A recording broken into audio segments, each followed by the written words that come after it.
Boa noite, queridos irmãos. Semana passada nós iniciamos, dando continuidade ao trabalho de mediunidade, a falar sobre as doenças mentais na visão espírita. E hoje nós estamos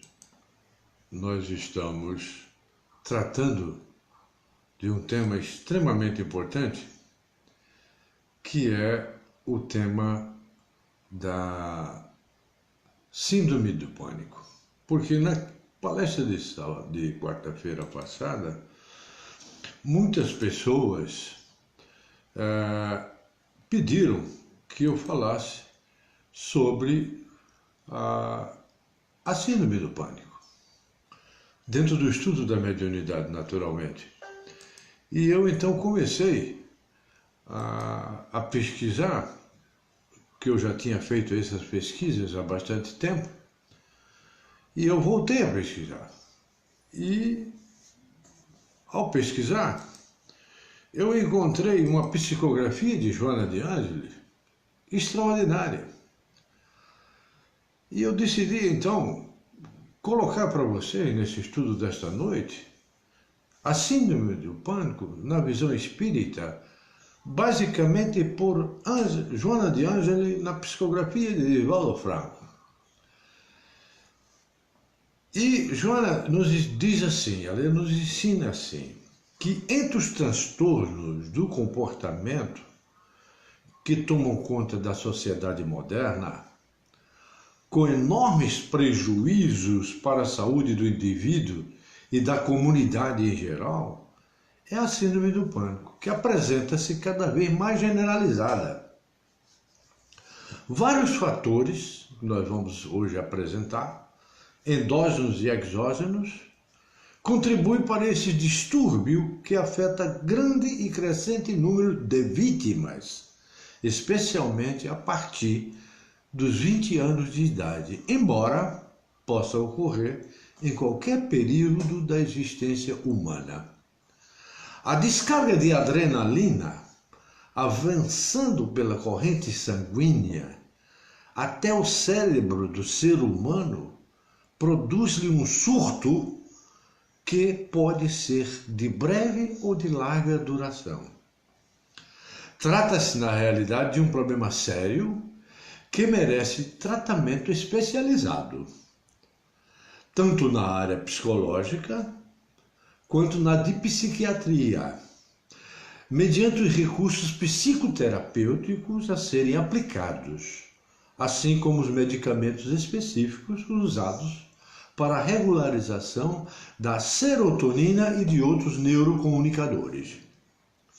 No momento em que ocorre o surto, o sofrimento do paciente pode alcançar níveis quase insuportáveis de ansiedade, de desespero e de terror. Não obstante, o fenômeno, invariavelmente, é de breve duração, com as exceções compreensíveis. Diz Joana que pode ocorrer poucas vezes, o que não constitui um problema de saúde, mas normalmente é recorrente. Portanto, se for recorrente, é necessário um tratamento específico. Graças aos avanços da ciência médica nas áreas das doutrinas psicológicas, o mal pode ser debelado com assistência cuidadosa e tranquila.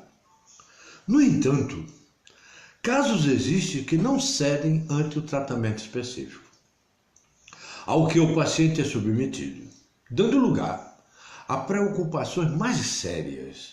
Sucede que, em todo problema na área de saúde e do comportamento humano, o enfermo é sempre o espírito, que se encontra em processo de recuperação de seu passado delituoso, experienciando as consequências das ações infelizes cometidas e praticadas antes do berço atual. As pessoas não veem assim normalmente, na ciência tradicional. Renascendo com a culpa esculpida nos tecidos sutis do ser, temores e inquietações, aparentemente injustificáveis, surgem de inopino, expressando-se com leves surtos de pânico. Em consequência, meus irmãos, por haver gerado animosidade e ressentimento em suas vítimas pretéritas, que não desculparam as suas atitudes perversas do seu passado em remotas encarnações, retornam pelo impositivo das afinidades psíquicas e morais, estabelecendo os conúbios de vingança por intermédio de obsessões. Preste bem atenção, o número de enfermos, de pessoas em sofrimento sobre essas obsessões produzidas pelos desencarnados é muito maior do que parece. É natural, portanto, que nesses casos a terapêutica aplicada mais eficaz não resulte nos propósitos desejados, tais sejam a cura, o bem-estar do paciente, que terminam até independências de alguma medicação. Torna-se urgente, nesses casos, o estudo mais cuidadoso da fenomenologia mediúnica, como temos tratado. Já estamos hoje, talvez com 105, 106 vídeos, e eu diria que se vocês tiverem interesse em ver outros vídeos, por favor, acesse Walter de Carvalho Visão Espírita no meu canal do YouTube e assistam os vídeos que tiverem mais interesse. O que eu quero dizer é que das interferências dos espíritos nas existências humanas, a fim de melhor ser compreendido os distúrbios psicopatológicos, faculta-nos existências saudáveis e comportamentos equilibrados. Anteriormente confundido com a depressão, a síndrome do pânico, o distúrbio do pânico foi estudado mais detidamente e, após serem analisadas todas as síndromes, foi reclassificado, a partir de 1970, como sendo um transtorno específico, recebendo orientação psicoterapêutica de segurança. Pode acontecer que, num surto de distúrbio do pânico de natureza fisiológica, os inimigos espirituais do paciente aproveitem-se do desequilíbrio emocional de seu adversário e invistam agressivamente, acoplando-se por imantação, como nós já explicamos, no perispírito e produzindo simultaneamente a indução obsessiva. Trata-se, portanto, de uma problemática mais severa, porque são dois distúrbios simultâneos, que exigem mais acurada atenção. Nós vamos tratar disso mais tarde um pouco. Nesse sentido, a psicoterapia espírita oferece recursos valiosos para a recuperação da saúde, que nós chamamos do enfermo. Concomitantemente ao tratamento especializado da medicina, as contribuições fluídicas mediante os passes, a água magnetizada ou fluidificada, as leituras edificantes e a meditação, a prece ungida de amor, como eu tenho tantas vezes reiterado aqui, e a humildade, os socorros desobsessivos em reuniões especializadas, sem a presença do paciente, como eu disse na vez passada, oferecem os benefícios de que necessita. Agora, meus irmãos, com toda a sinceridade, face ao débito moral que as leis da vida têm e nos dão, é indispensável que o padecente recupere-se espiritualmente, por meio da vontade, para alterar a conduta para melhor. Como eu sempre disse, fé, merecimento e vontade. Se você não tem vontade, não tem como você resolver seus problemas espirituais. O que você precisa fazer é sensibilizar a vítima antiga que está lhe perseguir, afastando-a através da paciência, da compaixão, da solidariedade. O distúrbio do pânico é transtorno cruel, porque durante o surto pode induzir o paciente até ao suicídio, que seria muito pior, direto para o umbral, com certeza. Conforme sucede com relativa frequência em razão do desespero que toma conta da emoção do mesmo. O ato da oração, e é isso que eu recomendo, e os recursos da ação em favor do próximo em sofrimento constituem uma admirável medicação preventiva às investidas de espíritos inferiores, meus irmãos, equilibrando as neurotransmissões e facultando a manutenção da harmonia possível.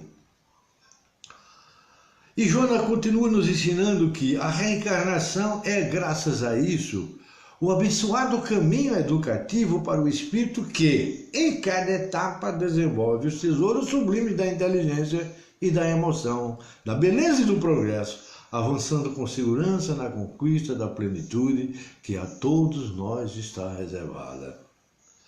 As enfermidades, especialmente a de caráter emocional e psiquiátrico, constituem assim, como outras orgânicas, de várias maneiras, de várias expressões, desde as degenerescências genéticas até as de caráter infeccioso, em se harmonizando, pois, possa sintonizar com a consciência cósmica numa sinfonia de incomparável beleza. Somente, portanto, segundo a Joana, nessa psicografia que ela deu a Edivaldo, somente, portanto, existem as doenças porque permanecem enfermos em si mesmos os espíritos devedores. Seja qual for a situação que nos encontremos na Terra, vamos abençoar a nossa existência conforme ela está se apresentando a cada um de nós. Se cada um de nós dispõe de saúde e desfruta de bem-estar, meus irmãos, multiplica os dons da bondade e serve aos outros, espargindo alegria sem o desperdício de tempo em frivolidades e comprometimento perturbadores. Se te encontras, meu irmão, enjaulado em qualquer forma de sofrimento, bendize o cárcere que te impede piorar a situação evolutiva, evitando que novamente derrames ou derrapes nos desaires e nas alucinações. Isso faz parte do teu processo evolutivo. O corpo é uma dádiva superior que Deus concede a todos nós infratores do passado, a fim de que logremos a superação da argamassa celular para cantar as glórias imarcessíveis do amor completamente livre. Essa página foi psicografada por Chico Xavier, por Divaldo Franco, em outubro de 2012. Sabe aonde, gente? Em Sydney, na Austrália. Eu fui lá, peguei e estou transmitindo para vocês. Mas eu gostaria de descer um pouco mais de detalhes sobre isso, porque no imenso painel dos distúrbios psicológicos, o medo avulta, predominando em muitos indivíduos e apresentando-se, quando da sua expressão patológica, em forma desse distúrbio de pânico. O medo em si mesmo não é negativo, assim se mostrando quando irracionalmente desequilibra a pessoa. O desconhecido, pelas características de que se reveste, pode desencadear momentos de medo, o que também ocorre em relação ao futuro, e sob determinadas circunstâncias, tornando-se, de certo modo, fator de preservação da vida, ampliação do nosso instinto de autodefesa, mal trabalhado na infância, olha o que eu vou dizer agora, por educação deficiente, o que poderia tornar-se inútil, diminuindo os arroubos excessivos e a precipitação, meus irmãos. É triste ter que falar sobre isso. A precipitação irrefletida converte-se em perigoso adversário do equilíbrio do educando. Vamos dar alguns exemplos. São comuns, no nosso período de infância, as ameaças e as chantagens afetivas. Vamos lembrar delas? Se você não se alimentar, ou não dormir, ou não proceder bem, papai e mamãe não gostarão mais de você. Começa a incutir o medo na criança. Olha, o bicho papão vai te pegar. A criança, incapaz de digerir a informação, passa a ter medo de perder o amor, a ser devorada pelo bicho-papão, perturbando a afetividade que entorpece a naturalidade do seu processo de amadurecimento, tornando o adolescente inseguro e um adulto que não se sente credor de carinho, de respeito, de consideração. A deformação leva-o a barganhas sentimentais, aquelas que nós chamamos de chantagens emocionais, conquistar mediante presentes materiais, bajular, anulando a sua personalidade, procurando agradar o outro, diminuindo-se e supervalorizando o afeto que deveria ter. A pessoa é e deve ser amada como é. Naturalmente, todo o seu empenho deve ser direcionado para o crescimento interior, o desenvolvimento de recursos que dignificam, não invejando quem lhe parece melhor, pois alcançará o mesmo patamar e outros mais elevados se o desejar, por si próprio, nem se magoando ante a agressividade dos que se encontram em níveis menores. Por outro lado, vamos analisar uma coisa de uma forma mais grave. Em face dessas ameaças emocionais que a gente tem, o ser permanece tímido.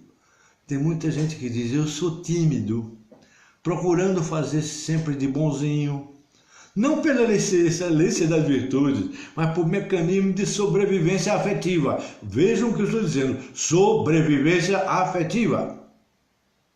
O medo, assim considerado, pode assumir estados incontroláveis, causando perturbações graves de comportamento.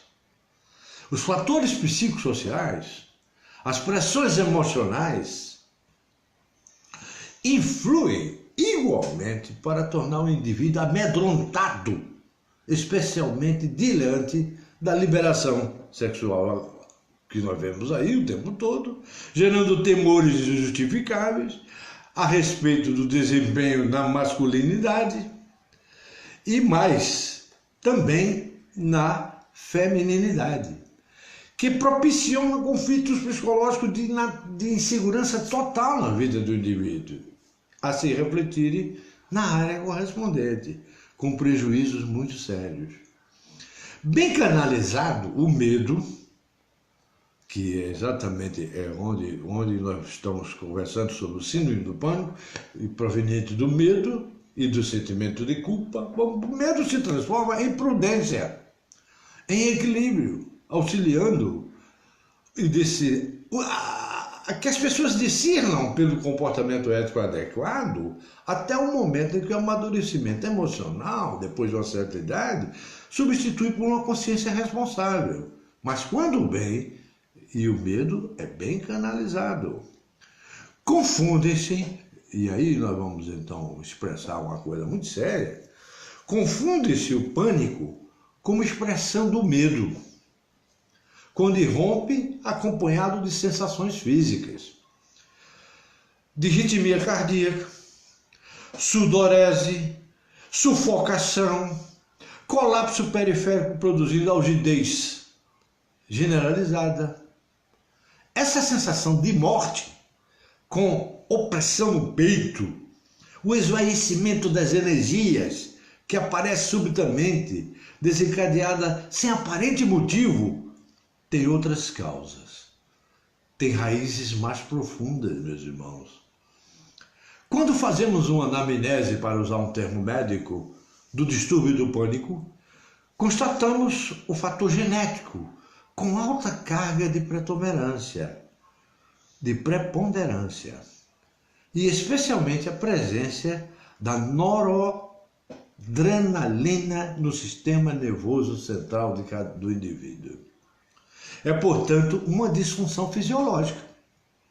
Olha que interessante. Predomina no sexo feminino, especialmente no período pré-catamenial, o que mostra haver a interferência de hormônios, sendo menor a incidência durante a gravidez. Olha que interessante. Sem dúvida, não tenho dúvida, a terapia psiquiátrica faz-se urgente, a fim de que determinadas substâncias químicas sejam administradas ao paciente, restabelecendo-lhe o equilíbrio fisiológico, isso dentro da parte do corpo físico.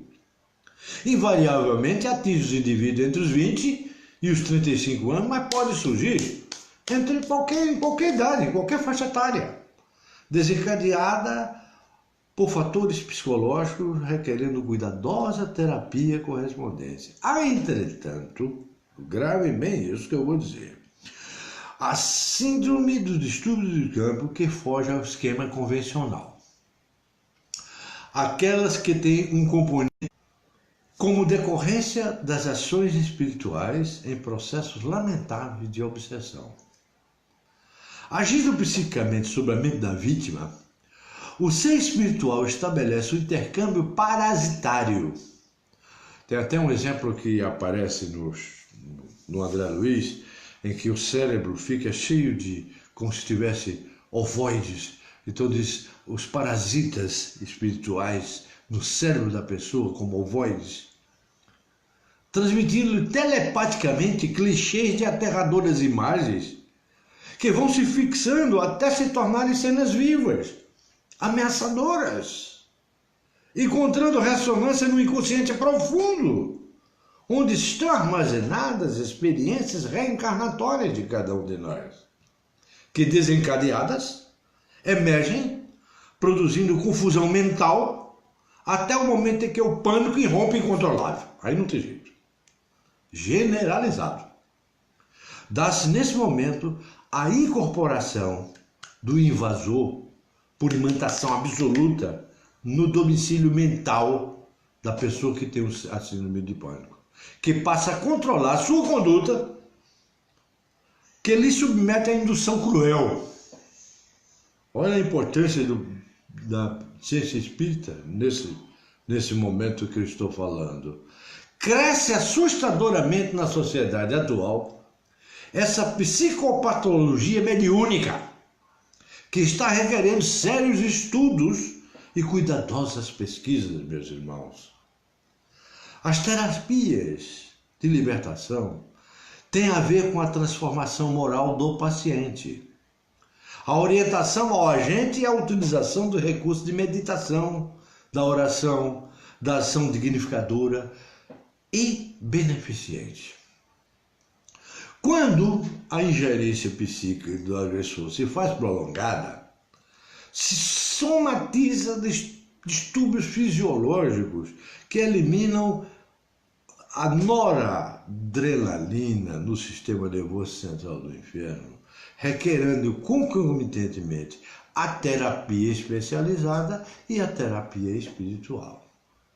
Mediante uma conduta saudável de respeito ao próximo e à vida, o indivíduo precata-se da interferência perniciosa de seres perturbadores. Por isso que eu sempre digo, diga-me o que pensas, eu dir-te-ei quem te acompanha. Adversário de existências passadas, uma vez eu contei até uma história, as crianças que não conseguem dormir com a luz apagada, acesa, ou o corpo espiritual, quando você começa a dormir, que começa a se desprender, seus inimigos estão na porta do quarto esperando, você volta. Aí tem aquele sobressalto e acorda como se tivesse tido um pesadelo. O indivíduo precata-se da interferência perniciosa dos seres perturbadores, adversários de existências passadas, que ainda se comprazem na ação perversa. Eles são perversos, os nossos inimigos, daquilo que nós fizemos de errado no nosso passado, eles são perversos conosco. Este sítio que promovem responde por inúmeros fenômenos de sofrimento entre os homens, meus amigos. Por isso que nós temos que ter muito cuidado. Não sendo a morte do soma o aniquilamento da vida, não é isso? O soma é o nosso corpo físico. Soma é uma linguagem utilizada por Joana de Ângeles. Psicossoma, muita gente já leu, Divaldo sabe. A essência que eu vitalizo é o eu profundo, o eu maior. Eu tinha 12 anos quando eu fiz a minha primeira psicografia e eu falei sobre o eu profundo, sobre o eu maior, e eu não entendia nada daquilo que estava escrito. Eu tinha 12 anos, era uma mensagem de Natal que eu dei para minha escola na época, e para ficar no quadro. E eu falava sobre o eu profundo. E olha agora, eu lendo Joana de Ângeles falando do eu profundo através de Divaldo. Prossegue essa análise e essa essência que nos vitaliza do eu profundo, prossegue com suas conquistas e limitações, grandezas e misérias. Como o intercâmbio decorrente das afinidades morais e psíquicas, fácil é constatar-se as ocorrências que as banalizam. O medo, portanto, meus irmãos, o medo necessita de canalização adequada. E eu encerro para vocês hoje aqui dizendo que o distúrbio do pânico, examinada na sua origem, na sua gênese, merece os cuidados competentes, sendo passível de recuperação. Ambos os fenômenos psicológicos viciosos a que o indivíduo se adapta mesmo sofrendo. Mas não abdiquemos do tratamento do médico da terra, mas cuidemos da nossa alma, do nosso espírito e cuidemos desses nossos adversários. Lembre-se que eu sempre falo, quando eu falo das obsessões, inclusive eu tenho a oportunidade de falar sobre as doenças mentais e das obsessões sutis. Emmanuel fala das obsessões sutis. Eles estão pululando ao nosso derredor o tempo todo e de repente nós somos descobertos. E a gente está numa nova encarnação, para uma nova função, para um novo trabalho, para uma nova missão, para adquirirmos mais boas horas na nossa vida lá, de onde nós viemos, e de repente nós somos descobertos pelos nossos desafetos. E tudo de mal acontece na nossa vida e nós começamos a ter medo e é aí que surge o distúrbio do pânico. Então, meus amigos, pensem bem, orem, vivam a vida saudável, façam o bem, não façam como aquelas pessoas que vão à igreja, participam das missas de meia-noite, no Natal, por exemplo, e ao saírem, saem resmungando, ora, eu vou ter que sentar para jantar com aquela minha irmã que eu não gosto, com aquele meu cunhado que eu acho desesperador. Então, que religião é essa que ao sair da igreja você não quer coexistir com o teu irmão, com o teu próximo? Eu fico pensando que a melhor coisa que nós precisamos ter, além de nossa fé e merecimento, é ter vontade de melhorar, é ter vontade de sermos melhores. Quem tem distúrbio do pânico tem os dois aspectos, o aspecto fisiológico e o aspecto espiritual. É preciso que os médiuns saibam, e as casas espíritas saibam distinguir, e até que ponto um tratamento não é complementar do outro. Eu digo isso porque eu trabalho com isso há mais de 50 anos. Então, eu espero que eu tenha atendido aquelas pessoas que me colocaram, postaram quando eu estava fazendo a palestra, para eu falar sobre o distúrbio do pânico. Então, hoje eu estou atendendo esses amigos, essas pessoas que me pediram para falar sobre isso, porque também faz parte do processo mediúnico e das obsessões. Que a paz do Senhor Jesus esteja com cada um de vocês e reflitam em tudo isso que eu disse.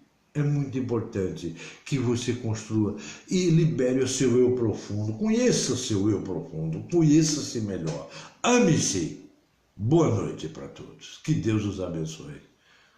Que a paz do Senhor Jesus Cristo seja sempre em vossos corações. Harmonia, eterna harmonia. Luz, esparja a sua luz. Como dizia Jesus, brilha a vossa luz. Amém.